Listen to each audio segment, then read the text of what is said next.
Welcome back to the Deep Dive. Today, we're embarking on a really truly fascinating journey.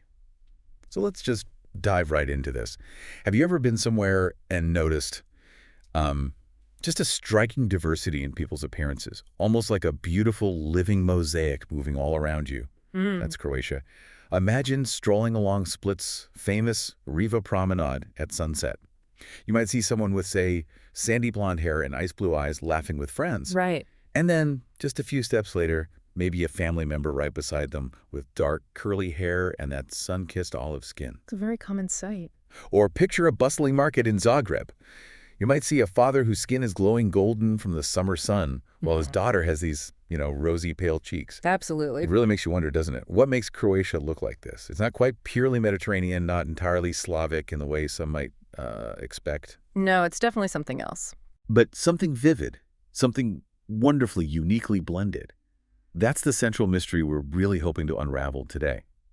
Our mission for this deep dive is to explore the deep layers of history, genetics, and geography that have created this captivating human mosaic.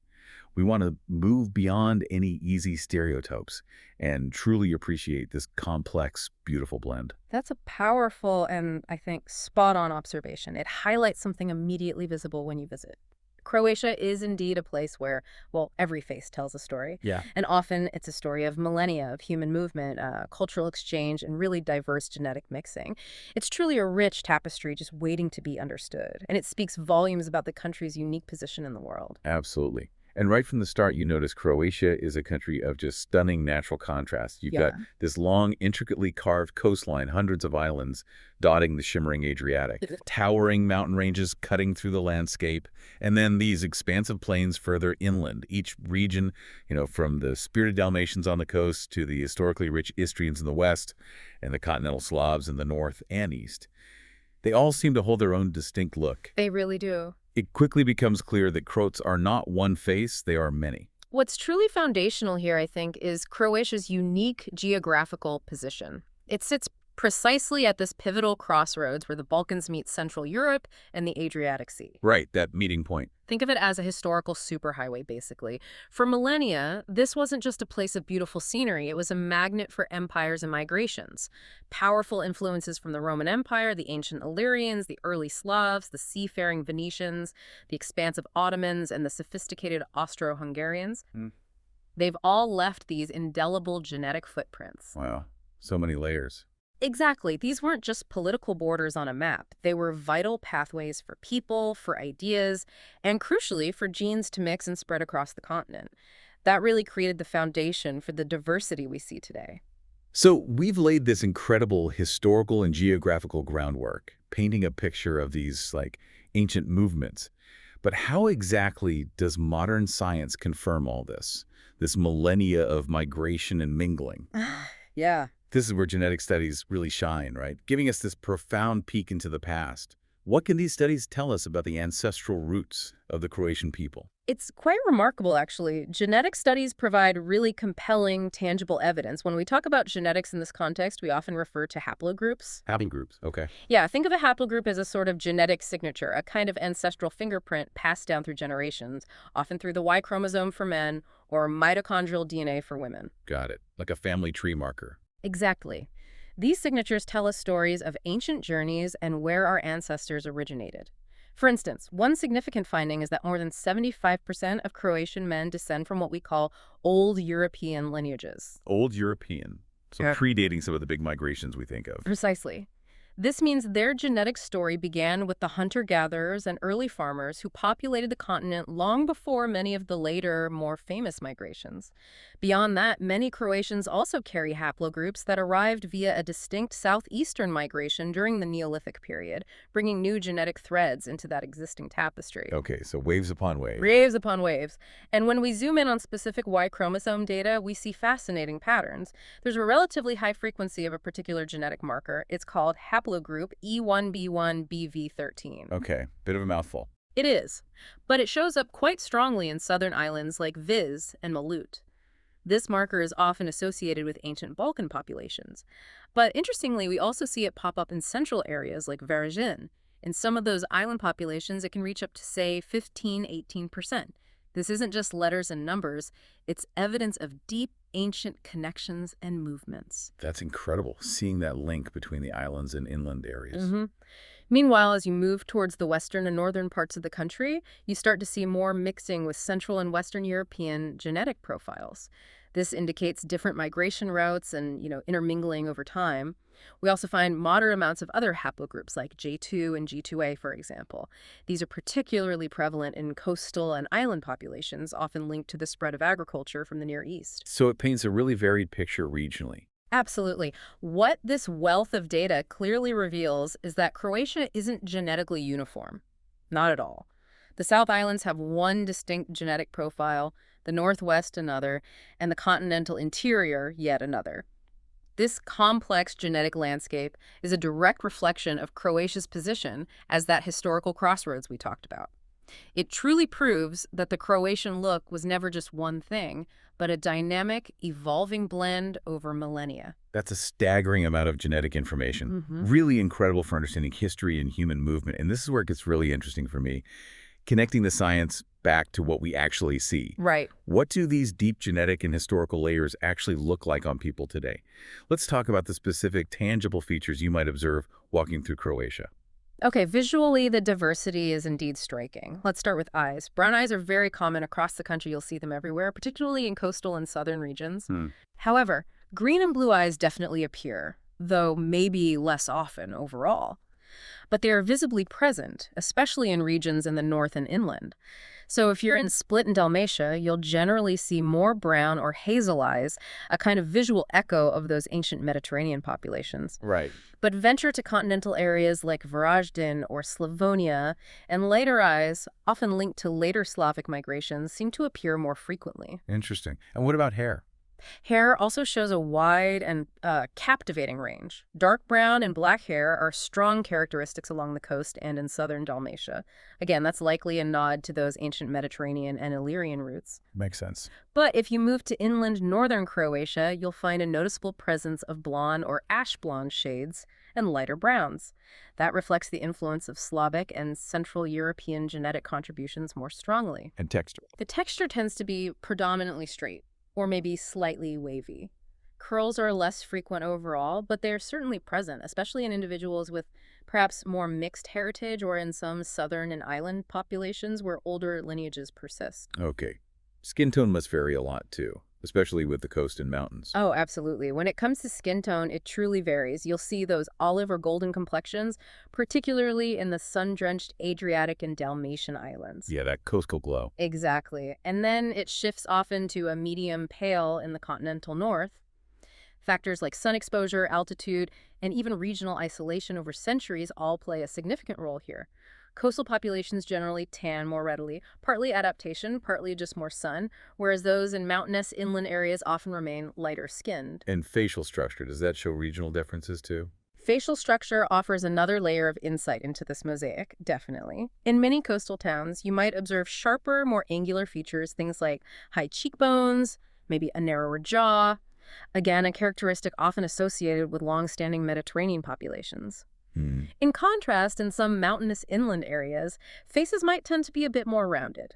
Nose shapes also vary quite a bit.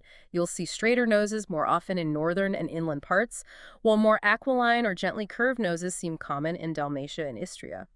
This bone structure itself is influenced by both the Slavic admixture and those older pre-Slavic layers, the Illyrians, the Romans. It's like a living archive etched right there in bone. It really is. And finally, height. I've heard Croats are generally quite tall. They are. And finally, height. Croats generally tend to be quite tall. It's a characteristic often linked to specific genetic markers found broadly across the Dinaric Alps region. Ah, the Dinaric connection. Exactly. But again, this varies regionally. While exact national averages can be a bit tricky to pin down uniformly, many sources place the male average height in Croatia somewhere around 180, 182 centimeters. Pretty tall. Yeah, particularly in inland and northern regions. Coastal populations might be slightly shorter on average, statistically speaking. Female heights often hover around 165, 168 centimeters. And of course, factors like improved nutrition over generations, general wealth, and the legacy of pretty robust health services have undoubtedly contributed to these trends, allowing people to reach their full genetic potential for height. That's such a comprehensive picture of the visual diversity. So given all this incredible genetic tapestry and this visible variety we've just broken down, Yeah. how does that translate into the cultural understanding of identity in Croatia today? Yeah. Is there a widely accepted typical Croatian look, or is that actually a point of discussion, maybe even contention within the country? It's an excellent question, and it really gets to the heart of identity. There's actually a fascinating and sometimes sensitive ongoing debate within Croatia itself about this very topic. Okay. Some Croats, perhaps influenced by historical narratives or, media representation over the years, hold the belief that the typical Croatian possesses lighter features. Right, the blonde hair, blue eyes idea. Exactly. Things like blonde or light brown hair, blue or green eyes, and a fair complexion. This viewpoint is often associated culturally with the northern or inland regions, perhaps because of the stronger perceived Slavic influence there. But that's not the whole story, clearly. Not at all. There's a strong and very important counterargument. An overemphasis on these lighter traits can inadvertently sideline or even other coastal people or islanders who have naturally darker complexions, olive skin, and dark eyes. Right, making them feel less typically Croatian somehow. Precisely. And this isn't just a minor point. It speaks to potential internal biases. This bias can sometimes be amplified by media and beauty standards, which might privilege lighter features, potentially creating an internal hierarchy or an unspoken ideal within the country. This raises an important question. Why is there such a discrepancy sometimes between this perception and the actual genetic reality we just discussed? Yeah, that's the key point. For example, while many Croatians might casually assume, oh, brown eyes everywhere, our genetic data clearly shows a significant presence of light eye phenotypes, meaning the visible expression of traits like light eye color, especially in those inland and northern counties. Many people are simply unaware of this considerable regional variation, leading to these sometimes narrow perceptions. That's a powerful and, frankly, a bit sad dynamic, isn't it? How perceptions can inadvertently other people within their own culture. It really shows how deeply appearance can intertwine with individual identity and a sense of belonging. It really does. Our sources actually give us some incredibly poignant examples of this. Imagine a child from Dubrovnik, down south, with her naturally dark hair and olive skin, Okay. going to summer school up in Zagreb, the capital. She might get asked, maybe innocently, maybe not, where are you really from? Even after she says Croatia. Yeah, I can picture that. She might sometimes feel different or othered because she doesn't quite match some expectations of the Croatian look that might be more prevalent in the continental capital. It's a subtle but potentially impactful message for a child. Definitely. And then on the flip side, picture a boy from Slavonia, way out in the eastern plains with his light blonde hair and blue eyes. Yeah. You might often hear comments like, oh, you look Scandinavian. Right, implying he doesn't look typically Balkan or Croatian either. Exactly. Yet despite that comment, which might suggest he doesn't quite fit the mold either, Yeah. he feels distinctly, unequivocally Croatian. These stories illustrate how deeply appearance becomes a reflection not just of family roots or your region, but also ties into national identity and how these different layers can sometimes create a subtle personal tension for individuals trying to reconcile how they look with their sense of belonging. It just underscores that identity is far more complex than just what you see on the surface. Beautifully put. It's about lived experience, too. So pulling all these fascinating threads together, we start to realize that Croatia's remarkable diversity in appearance isn't random at all. It's not just a jumble of disparate traits. It's actually a cohesive, beautifully woven story, an ongoing narrative that makes perfect sense once you look beneath the surface. If we connect this to the bigger picture, you see that this diversity is all intricately shaped. It's built upon those deep prehistoric migrations that laid the earliest foundations. Right, the old Europeans. Yeah. Profoundly influenced by the stark geography of sea versus mountains, which encouraged regional variations over time, forged by centuries of trade and intermarriage, preserved by pockets of regional isolation, and yes, continuously shaped by shifting cultural definitions of what it means to belong. It's a dynamic process. Absolutely. And a crucial scientific finding reinforces this whole synthesis. The Croatian population is genuinely among the most genetically mixed in southeastern Europe.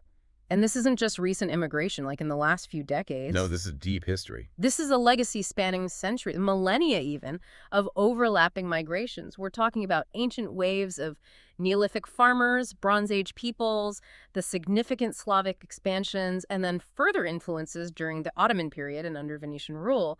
It's a truly dynamic history layered upon itself. Wow. So whether you're looking at Croatia's sun-drenched islands, its green interior, or its rugged coasts, they all carry slightly different visual signatures, distinct genetic and phenotypic profiles, yet somehow the whole fits together in a way that feels coherent and uniquely Croatian. You feel it, whether you're observing a vibrant crowd in Zagreb or listening to a local dialect spoken on a remote Dalmatian island. It's a complete, integrated, and absolutely captivating mosaic. So what truly makes Croats look so wonderfully different from one another, and maybe from the expectations many outsiders might have? It really boils down to a powerful and unique blend of geography, deep history, complex genetics, and evolving culture. It's about being at that true crossroads, a place that historically straddled the Mediterranean and Central Europe, profoundly shaped by past empires, defined by its seas and its mountains, a land of both isolation and vibrant trade.